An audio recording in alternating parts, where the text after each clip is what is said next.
ஆண்டவராகிய இயேசு கிறிஸ்துவின் நாமத்தில் வாழ்த்துக்கள். இந்த நாளிலும் எபிரேயர் 5வது அதிகாரம் மற்றும் 6ஆம் அதிகாரத்தின் 8வது வசனம் வரையிலும் நாம் தியானிக்கப் போகிறோம். இந்த பகுதியிலே முதல் 4 வசனங்களிலே உண்மையான பிரதான ஆசாரியன் எப்படி இருப்பான் என்கிற காரியத்தை சொல்லி, இயேசு கிறிஸ்துவை 10வது வசனம் வரையிலும் உள்ள காரியங்களிலே இயேசு கிறிஸ்து இந்த பூமியில் இருந்த உண்மையான பிரதான ஆசாரியர்களுடைய குணாதிசயங்கள் எல்லாவற்றையும் பெற்றிருந்தார் என்று சொல்லி எழுதிவிட்டு 11வது வசனத்திலிருந்து 6வது அதிகாரம் 8ஆம் வசனம் வரையிலும் மீண்டுமாக புத்திமதியையும் எச்சரிப்பையும் இங்கே எபிரேய ஆக்கியோன் தொடங்குகிறதை பார்க்கிறோம். 3வது எச்சரிப்பாக விழுந்து விடாதிருங்கள் என்கிற தலைப்பின் கீழாக இந்த செய்தியை அவர்களுக்கு கொடுக்கிறார். நீங்கள் கேள்வியில் மந்தமுள்ளவர்களானபடியினால் அதை விளக்குவது கடினமாயிருக்கும். அதாவது இயேசு கிறிஸ்து யூதா கோத்திரத்தில் பிறந்தவர். ஆரோனிய முறைமையின்படி ஆசாரியர்கள், பிரதான ஆசாரியர்கள் ஆரோனின் குடும்பத்திலேயே அல்லாது லேவி கோத்திரத்திலேயே தேர்ந்தெடுக்கப்பட்டு வந்தார்கள். இங்கே மெல்கிசதேக்கு ஆபிரகாமினுடைய கைகளிலே தசமபாகம் வாங்கி அங்கே ஆபிரகாமை ஆசீர்வதித்தாரே. துவக்கமும் முடிவும் இல்லாத, வம்ச வரலாறு இல்லாத ஒரு மெல்கிசதேக்கின் முறைமையின்படி இவர் பிரதான ஆசாரியனாக வந்திருக்கிறார் என்கிற ஒரு ஆழமான ஒரு ஆவிக்குரிய சத்தியத்தை இங்கே எபிரேய ஆக்கியோன் சொல்ல முற்பட்டு விட்டு சொல்லுகிறார். நீங்கள் கேள்வியில் மந்தமுள்ளவர்களானபடியினால் அதை விளக்குவது கடினமாயிருக்கும் என்று சொல்லுகிறார். காலத்தை பார்த்தால் போதகராய் இருக்க வேண்டிய உங்களுக்கு தேவனுடைய வாக்கியங்களின் மூல உபதேசங்களை மறுபடியும் உபதேசிக்க வேண்டியதாக இருக்கிறது. நீங்கள் பலமான உணவை அல்ல பாலை உண்ணத்தக்கவர்கள் ஆனீர்கள். பாலுண்கிறவன் குழந்தையாய் இருக்கிறபடினாலே நீதியின் வசனத்தில் பழக்கமில்லாதவனாய் இருக்கிறான்.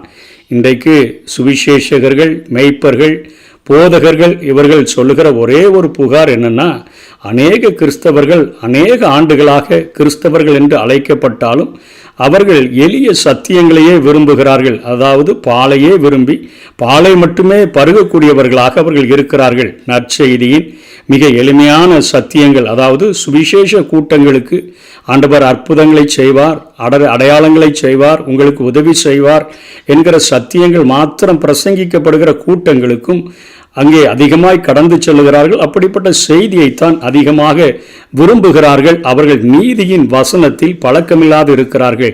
பிரதான ஆசாரியன் என்கிற அந்த உண்மையை ஏற்றுக்கொள்ளுகிறதற்கும் ஆண்டவராகிய இயேசு கிறிஸ்து இன்றைக்கும் நமக்காக பிதாவின் சன்னிதானத்திலே பரிந்து பேசி கொண்டிருக்கிறார் என்கிற நம்முடைய பலவீனங்களுக்காக, நம்முடைய சோதனைகளுக்காக, நம்முடைய பிரச்சனைகளுக்காக இன்றைக்கும் வேண்டுதல் செய்கிற ஒரு பிரதான ஆசாரியன் இருக்கிறான் என்கிற ஒரு ஆவிக்குரிய முதிர்ச்சி நிலைமைக்கு வளர முடியாமல், அவர்கள் ஆவிக்குரிய ஆழமான சத்தியங்களை விரும்பாமல் நீதியின் வசனத்தில் பழக்கமில்லாமல் இருக்கிறபடினால பலமான உணவானது நன்மை தீமை என்னவென்று பயிற்சியினால் பகுத்தறியும்படி முயற்சி செய்யும் ஞானேந்திரியங்களை உடையவர்களாகிய பூரண வயதுள்ளவர்களுக்கே தகும் என்று எழுதுகிறார். என்ன இங்கே நன்மை தீமை என்னது அப்படின்னு சொல்லி அறியணும்னு சொன்னால் நமக்கு நீதியின் வசனங்கள் தெரியணும். ஆண்டவர் எதை விரும்புகிறார், எதை விரும்பாமல் இருக்கிறார், எது அவருடைய சித்தம், எது அவருடைய சித்தம் இல்லாதது, எது அவருக்கு பிடிக்கும், எது அவருக்கு பிடிக்காதது என்று சொல்லி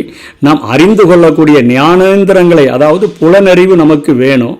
அதற்கு நீதியின் வசனத்தில் பழக்கம் இருக்கணும்.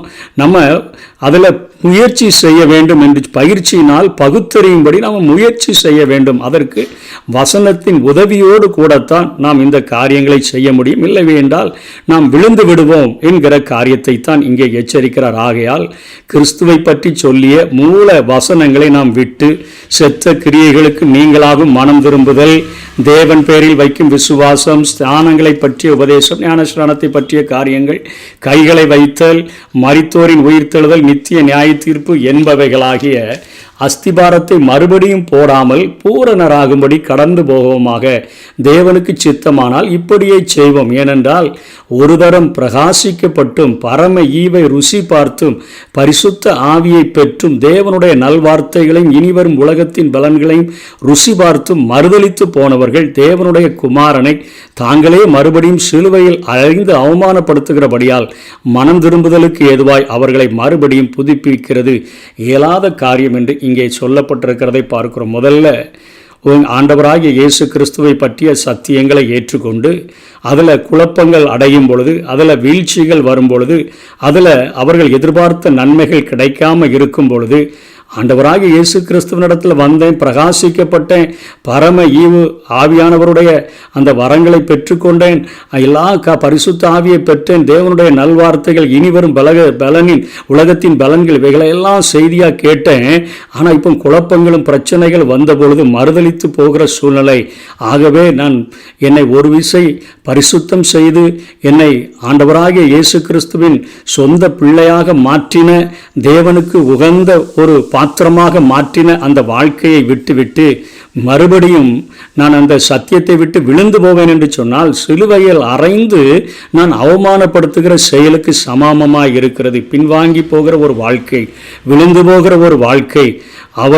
அவர்கள் திரும்பவும் விழுந்து போய்விட்டார்கள் என்று சொன்னால், மறுதலித்து போய்விட்டார்கள் என்று சொன்னால், மனம் திரும்புதலுக்கு ஏதுவாய் அவர்களை மறுபடியும் புதுப்பிக்கிறது லேசான காரியம். பாலை உண்கிறவர்கள் அவர்கள் எளிதான சத்தியங்களை கைக்கொண்டு எப்பொழுதும் ஆறுதலையும் தேறுதலையும் விரும்பி அவர்கள் தேவன் நடத்துகிற பாதையில் நடக்க விருப்பம் இல்லாமல் இருக்கும் பொழுது, நன்மை தீமை இன்னதென்று பகுத்தறியத்தக்க ஒரு பகுத்தறிவு இல்லாமல் இருக்கிற பொழுது அவர்கள் ஈஸியாக இந்த உலகத்தினுடைய சோதனைகள் பிரச்சனைகள் வரும் பொழுது அவர்கள் விழுந்து போவார்கள். அவர்களை மறுபடியும் புதுப்பிப்பது, மனம் திரும்புதலுக்கு ஏதுவாக அவர்களை மறுபடியும் புதுப்பிக்கிறது கூடாத காரியம். எப்படினில், தன்மேல் அடிக்கடி பெய்கிற மழையை குடித்து தன்னிடத்தில் பயிரிடுகிறவர்களுக்கு ஏற்ற பயிரை முளைப்பிக்கும் நிலமானது தேவனால் ஆசீர்வாதம் பெறும். சத்தியங்கள் நம்ம மேல விதைக்க அந்த சத்தியங்களுக்கு கீழ்ப்படிந்து அந்த சத்தியங்களை நம்முடைய வாழ்க்கையிலே நாம் அதை பிரயாசப்படுத்தி கடைபிடிப்பதற்கு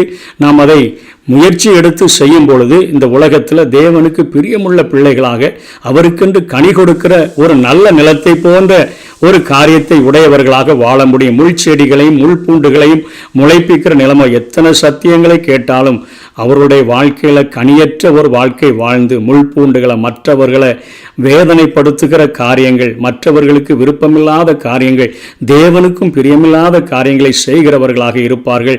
அந்த நிலம் சபிக்கப்படுகிறதற்கு ஏற்றதாய் இருக்கிறது போல, சுட்டரிக்கப்படுகிறதற்கு ஏற்றதாய் இருக்கிறது போல இவர்களுடைய வாழ்க்கையும் விழுந்து போய்விட்டால் அது மாறிவிடும் என்று எச்சரிக்கிறதை பார்க்கிறோம்.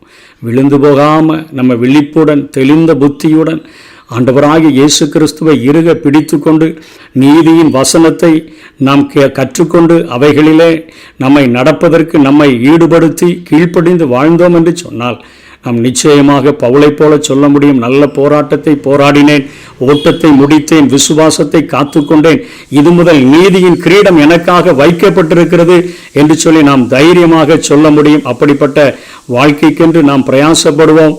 கர்த்தர் தாமே நம்மை ஆசீர்வதிப்பாராக. ஆமென்.